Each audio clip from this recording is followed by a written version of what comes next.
मोतिहारी छपरा से चुनाव लड़े तो सरकारी पार्टी के लोग बोले कि ये नचनिया है। आज उन तो हरी पार्टिया से भारतीय जनता पार्टी से जीत गई वालों खेसारी तो नचनिया हुआ तई का लोग ये आशा रामा राम रहीम का चेला लो में कौन झूठ बा उनसे बढ़हन नचनिया तई हलो कह लो कि ये गंदा गाना गाता है। गोरखपुर वाले सांसद ने रिमोट से लंगा उठा दिया था। ये हरे रामा हरे कृष्णा की भजन है। परसों ही गाजीपुर वाले सांसद जी पूर्व सांसद जी आपके बोल दिए कि खेसारी लाल यदुमुल्ला है। वो लालटेन से लड़ गया, समाजवादी पार्टी के समर्थन से लड़ गया तो यदुमुल्ला हो गया। मैं गारंटी के साथ कहता हूं मूंगफली खाने वाले लोगों, तुम्हारे पास मूंगफली खाने की हैसियत नहीं थी, तब समाजवादी पार्टी ने उत्तर प्रदेश का सबसे बड़ा सम्मान देकर तुम्हें उत्तर प्रदेश का यश भारती सम्मान देकर सबसे बड़ा सम्मान देकर सम्मानित करने का काम किया था। भाषा पर लगाम रखो आप। दिन सबके आते हैं और जाते हैं। आज तुम्हारा दिन है, तुम सरकार में हो, उल्टी गिनती चालू हो गई है। लेकिन याद रखना अखिलेश यादव इतने बड़े कलेजे वाले व्यक्ति का नाम है कि तुम 100 गुनाह किए रहोगे, आके शरण में आओगे तो वो माफ कर देंगे, गले लगा लेंगे, लेकिन तुम नफरत की भाषा न बोलो। बहुत तही बा पहले लोग दिल्ली बंबई कमाए जाओ तो हमार माई काकी चाची पतरा दिखाओ सब पंडित जी से कितनी देखो कलकत्ता का कहिया जतरा बा तो पंडित जी कहो कि सोमवार के दिने 11:21 पर लड़का पूर्व माहे मुंह के घर से निकल जाई तो ओकर जतरा बन जाई पीछे मुड़ के ना ताकी। बम्बई का कहिया जतरा बा तो कहा कि बीएफए के दिने 9:13 पर निकल जाई तो जतरा बन जाई। लेकिन ए साहब आजकल को जो नौकी आवत अली सही जतरा बड़ा दूसरा चीज से बनावत अली सही मास्टर बजावो तड़न का।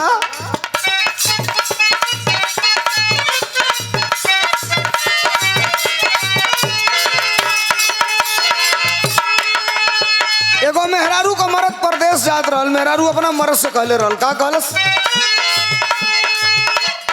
अरे जाता रजवा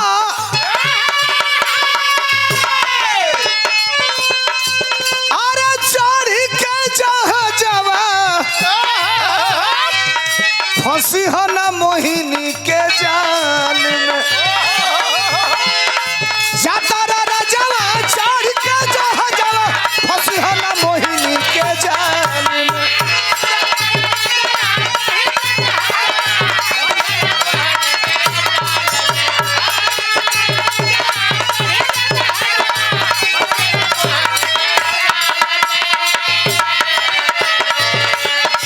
जाता रजवा चढ़ के जहजवा फंसी हो ना मोहिनी के जाल में। एगो चुमौली लगाल में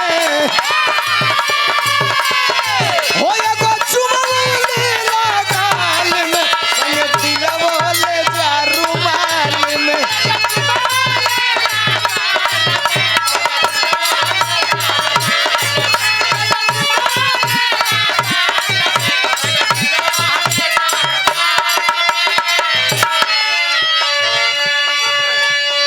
अच्छा कुछ भाई लोगन का यार से फरमाइश रह लिया बिरहा 1 मिनट के बाद हम सुनाओ तनी। कुछ लोगन का डिमांड रहा कि एक लाइन साइकिलियो वाला हो जाए के चाहिए गा दे बोली सबे बोलबो लोग तुम न हो सुनाई सुनिए। जब आपने आदेश किया है घड़ी बजा रही है 2:15 और आपने कहा कुछ समाजवादी मूवमेंट को आपके बीच में रखने के लिए हम लोगों को तो फक्र है कि संगीत के लाइन के कलाकार जब जनता के द्वारा चुनकर के विधानसभा और लोकसभा में जाते हैं तो कलाकारों को भी उम्मीद जगती है कि ये कलाकार है जब लोकसभा में जाएगा विधानसभा में जाएगा तो दुनिया के लिए अपने जनमानस के लिए कुछ करेगा तो करेगा ही, लेकिन खास करके जिस विधा से निकल के गया है उसके लिए भी कुछ बोलेगा। दुर्भाग्य इस बात की है कि भारत के लोकसभा में जितने कलाकार मेंबर ऑफ पार्लियामेंट बन के गए, जितने कलाकार लोकसभा के सदस्य बन के गए, भारत में सबसे ज्यादा लोकप्रिय जो भाषा है, हम भाषा देवा भाषा। आज के बाद अब भाषा कहना इसलिए पड़ रहा है कि इनको समझाना पड़ रहा है। भोजपुरी को अभी भी भाषा का दर्जा नहीं मिला है, उसे संवैधानिक अधिकार नहीं मिला है। मिलेगा कब? जब संविधान की 8वीं अनुसूची में दाखिल होगी तब। लेकिन दुर्भाग्य यह है कि कोई भी कलाकार लोकसभा में अभी तक भोजपुरी को संवैधानिक दर्जा दिलाने की बात नहीं किया। अच्छा, सबकी के यहाँ खेसारी भाई जा न्योता कैले रहना, जे लड़ल सबकी के यहाँ हेलीकॉप्टर से उड़ के गईला, सबकी के यहाँ न्योता कैला। अरे भाई, जब खेसारी चुनाव लड़ रहे हैं तो एक गोरखपुर वाले सांसद जी हैं, एक दिन तो उनका ड्रामा देख के हम हंसनी 1 घंटा। फिर पता कैली एक दिन सोशल मीडिया पे आई, मारेगा ताली बजा के हिल्ला करे, छूट का लूट का माल छूट में, 100 रुपया का 50 रुपया में, 50 रुपया का 25 रुपया में। हम कहली का बेचे लगल है भैया। एक आदमी से पूछली कि बेच क्या रहा है, तो कहा कि जीएसटी आधा हुआ है, 50% कम हुआ है, उसी का ही प्रचार कर रहा है। आप जानते हैं जीएसटी के बारे में? जीएसटी एक टैक्स है। एक लाइन में बता रहा हूं, हीरा खरीदेंगे तो 3% और साइकिल खरीदेंगे तो 18%। हीरा कौन खरीदता है? टाटा, बिड़ला, अडानी, अंबानी।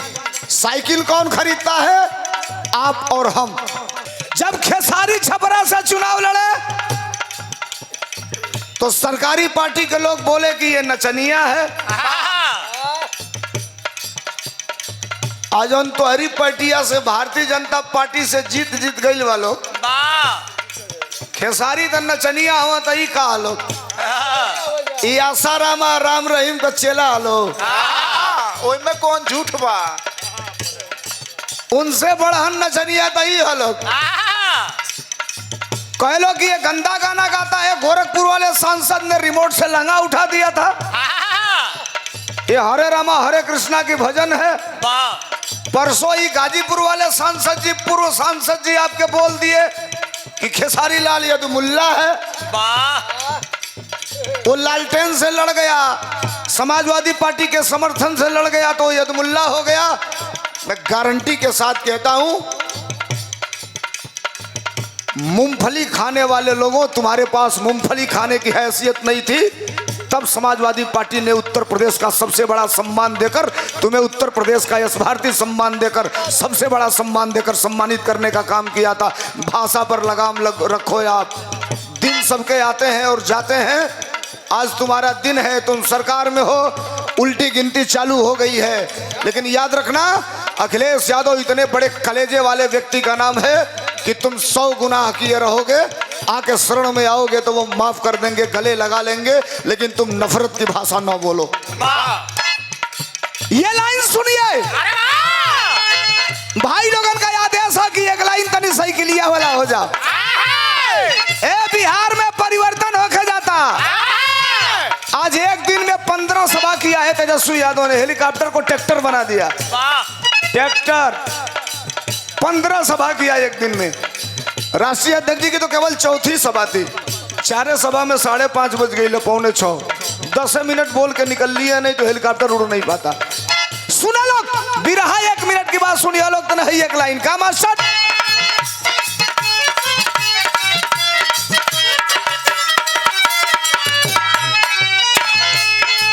सुना लो साइकिलिया वाला, क्या या पीडिया का ललकार होई।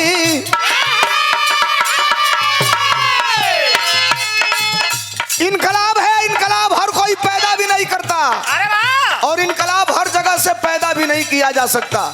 मूवमेंट बनाना पड़ता है। सुनिएगा फरमाइश करने वाले लोगों, अब पीडिया का ललकार होई,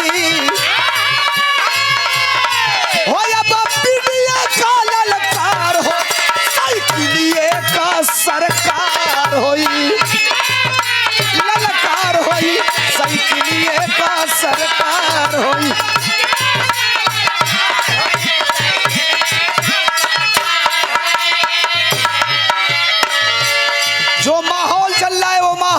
रहा है, जानते हैं क्या? अरे अखिलेश यादव अब की अरे सीएम बनी है, सीट अब की 300 से पार होई। अरे अखिलेश यादव अब की सीएम बनी है, सीट अब की 300 से पार होई।